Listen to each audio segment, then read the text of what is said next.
that if there have been acts that may be characterized as genocidal,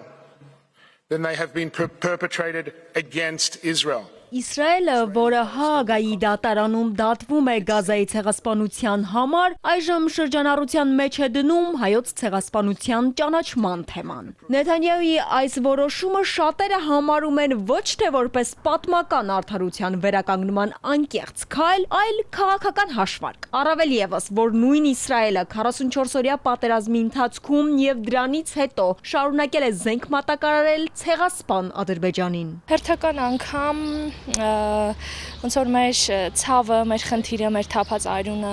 օգտագործվում է ուրիշ պետությունների կողմից իրենց քաղաքական խնդիրների համար։ Պաշտոնական Երևանը նախընտրում է մնալ պասիվ դիտորդի դերում։ Հայաստանի ԱԳՆ-ի լռության քաղաքականությունը վերահաստատեց նաև Փաշինյանը։ Արձագանքի կարիք մենք չենք տեսնում, որովհետև կարծում ենք, որ հայոց ցեղասպանության զենքայնացման թեմայի մեջ չմտնելը բխում է Հայաստանի Հանրապետության շահից, այսինքն արձագանքի կարիք չի։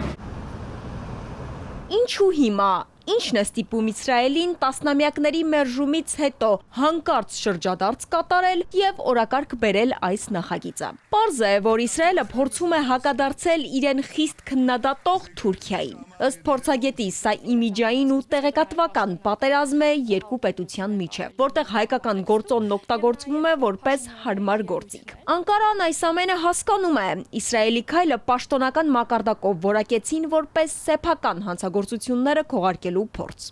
Առաջին անգամ է, երբ որ հայոց ցեղասպանության հետ կապված խնդիրները սկսում են քննարկվել, Թուրքիան չի մեղադրում ոչ Հայաստանի, ոչ էլ առավել ևս հայկական Սփյուռքին։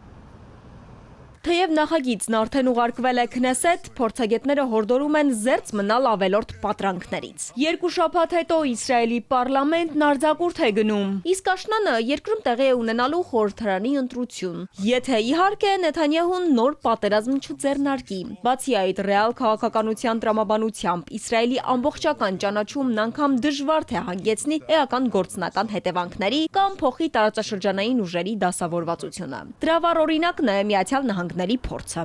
Միացյալ Նահանգները, որը աշխարհի խոշոր տերությունն է, թիվ 1 փաստացի,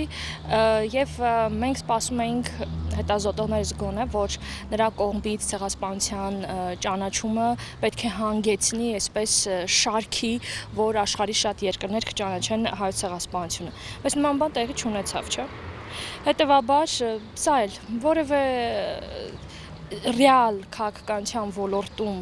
ռեալ տեսանկյունից որևէ գործընթաց տեղի չունենալու։ Տևական լռությունից հետո ասպարեզ է եկել System of Down-ի մենակատար Սերժ Թանկյանը։ Խիստ քննադատում է Իսրայելի կառավարության որոշումը, մեղադրելով Նեթանյահուի կաբինետին հայերի ողբերգությունն ու իր նախնիների ցավը զուտ քաղաքական նպատակներով շահարկելու համար։ Հիշեցրել է Իսրայելը տասնամյակներ շարունակ լոբինգ է արել ընդդեմ ցեղասպանության ճանաչման, իսկ այժմ դա անում է այն ֆոնին, երբ ինքն է ցեղասպանություն իրականացնում Գազայում եւ Լիբանանում։ Ալադավթյան, Ալեքսանդր Կիրոյան, Էպիկենտրոն։